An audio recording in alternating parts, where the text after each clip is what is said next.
Hello, everybody. My name is Emre. I'm here to talk to you guys about our slogan, Less Trust, More Truth. I'm really excited to be here. I am welcoming you all to the New York Decoded stage. And yeah, let's dive right in.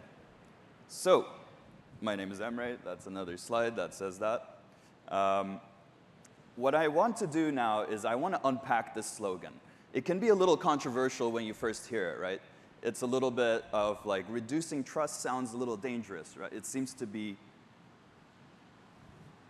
there we go. Reducing trust sounds a little dangerous, right? Because trust is somewhat of a important thing in our social fabric. A lot of things are based on it and depend on it. So in the slogan, I'm going to break it down to its core components: truth, trust, and I'm also going to throw in there consensus, because I find that to be an important part of the equation. So what do we mean by truth? Truth is a finicky topic, right? Especially nowadays with fake news and a lot of people having their truth. You have your truth, I have my truth. Truth seems to be a relative thing. So there are many forms of truth, but let's contextualize this. Let's not get lost. Truth in the world of blockchains is the verifiable state of the network, of the blockchain, right? So we want that to be the truth that we're talking about in this slogan. Next up, we have trust. Trust is also a really important part of the equation. However, it seems that right now, the current form of interactions we have in our society and civilization, there are a lot of dependencies on highly centralized forms of trust. We trust our banks, we trust our governments, we trust each other in society as well. And sometimes trust taken too far can be blind faith. And that, in a way, could be dangerous, especially if some of these trusted entities fail, right? That can be potentially catastrophic. So it seems that we are working with technologies that will allow us to reduce some of the trust that we put into these centralized entities. That's what we mean by trustless. That's what we mean by less trust, more truth. We want more verifiable truth. Now, consensus happens on many scales in society, right? So one-to-one, we have agreements between each other. We have our laws that we, hopefully most of the time, agree to, right? So we have our things that governments are based off of, things that medicine is based off of. These are forms of consensus that we come to agreement together on. To a certain extent, they all happen. They all have a consensus happening at different layers. Truth ends up depending on some sort of a consensus. And in the blockchain realm, consensus is an important part of the design. The design of blockchain networks depend on a really important consensus mechanism.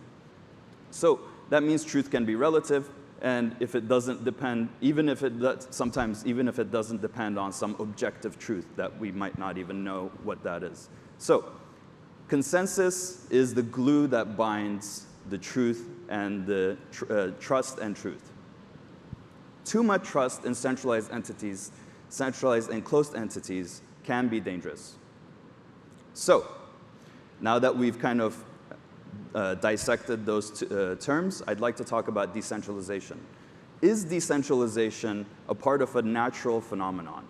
Decentralization happening on many different scales, decentralization happening on societal scales, planetary scales, molecular scales.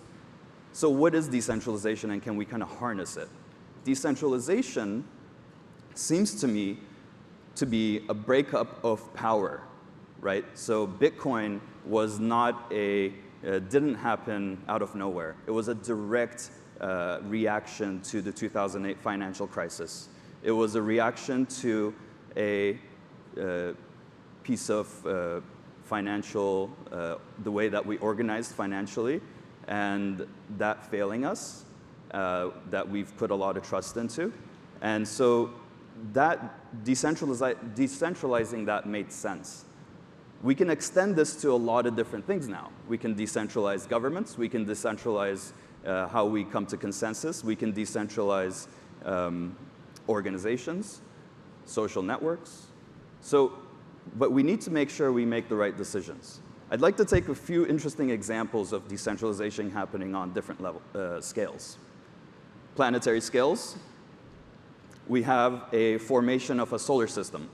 We have a cloud of, I'm no physicist, matter. And matter, as it bonds and densifies and starts having its own gravities, starts spinning around each other, starts to centralize into different objects, such as planets and suns and moons. But then what happens? A sun, as it ages, can decentralize. What about on societal scales? Having too much trust on a centralized form of government could be dangerous, especially if it's the person sitting on the seat doesn't have a logical perspective of governance. That could lead to some sort of a decentralization through revolutions, as we've seen. So then there's an opportunity to make better decisions about how we format our societies. This is an image, I hope, of what represents democracy, a representative democracy that we have now, is a decentralization of a certain piece of power of governance. What about on molecular scales? Well, first, I want to look at this interesting image. This is how Congress, the US Congress, has become more polarized over time since 1970s. But this is representing how they voted, whether it was within their party or with other parties. What does this look like to us? It almost looks like a cell splitting, right? So is decentralization kind of a process that happens on many levels all the time? And if we can harness that understanding, we can make better decisions about how to format our new ways of interacting with one another. What about entropy? Entropy is the second law of thermodynamics, where molecules are becoming more random over time, therefore decentralizing, right? So decentralization, in my view, is an opportunity to make better decisions and structure new ways of how we can structure society in new ways, in better ways, by making the correct decisions about how we base our consensus, trust, and therefore our truth. So, coming back to this less trust, more truth. Trust taken too far can be considered blind faith. That's dangerous. So, how does Polkadot provide a decentralized source of truth? I'm going to talk about 4 examples. Example number 1 is its design. Polkadot, by design, is a trustless system. And then I'm going to talk about light clients. Light clients are a really important part of decentralizing a network. I'm going to talk about governance. And I'm going to talk about Project Liberty. So, the trustless design of Polkadot. From the beginning, Polkadot's design has been quite trust-free. Decentralization and scalability has always been in the forefront.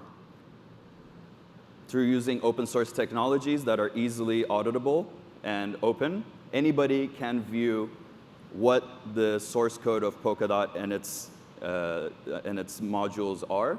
Therefore, it's not a closed system. Open source technology is inherently a more truth-based form of developing products compared to a proprietary software that is behind closed doors. So anybody can open it up and look and see what's underneath the hood. This is really powerful, right? And it's also extendable. Polkadot's design, whether it's governance, cryptography, or game theory, economics, all of these can be extended to design better governments, better currencies, better organizations. Polkadot's design allows for experimentation. This is really exciting. Also, we have our light clients. Light clients allow a network to be further decentralized. Substrate Connect, for example, is an implementation of a light client. A light client implementation that allows functionality to be ran even in the browser, and without the need for RPCs, points of centralized points of data that we need to connect to get information about the chain. It allows for further scalability by allowing more nodes in the network, reducing the barrier to entry by further decentralizing. Governance. The governance on Polkadot is really an integral part of the design. It's also, interestingly, allowed Polkadot to be the largest DAO by treasury size that is also a sovereign blockchain in its own right. This is really interesting because the governance is baked into the design. What? I'm not sure what happened there. There we go. Sorry about that.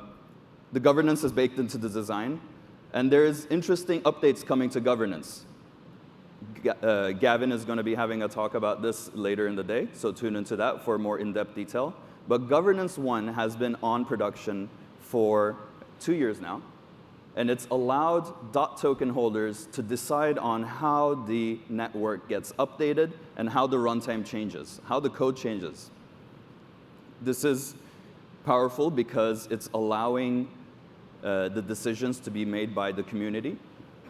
And Governance version 2 is going to enable that even further, making it more agile, more inclusive for the community, more decentralized, and by dissolving two important portions of Governance version 1, which is the council and the technical community, and replacing that with a community-based, the fellowship, which is a community-based form of governance that has, words are not coming to me, not responsibility, help me out here, it's coming.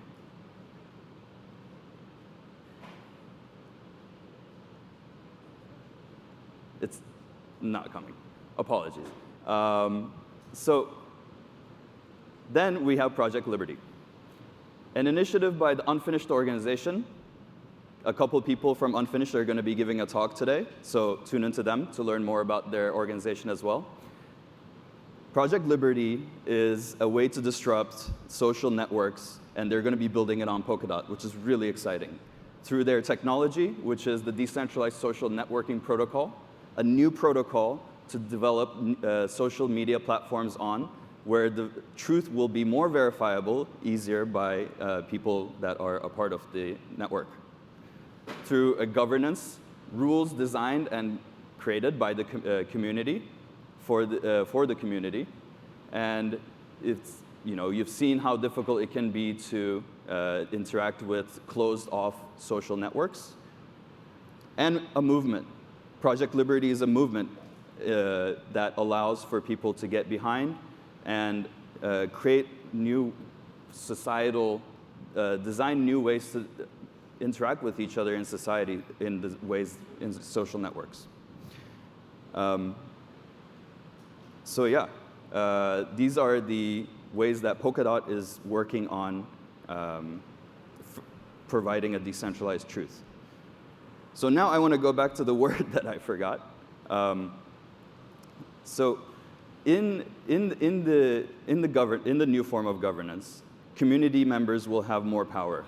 By removing council and technical committee, there will be a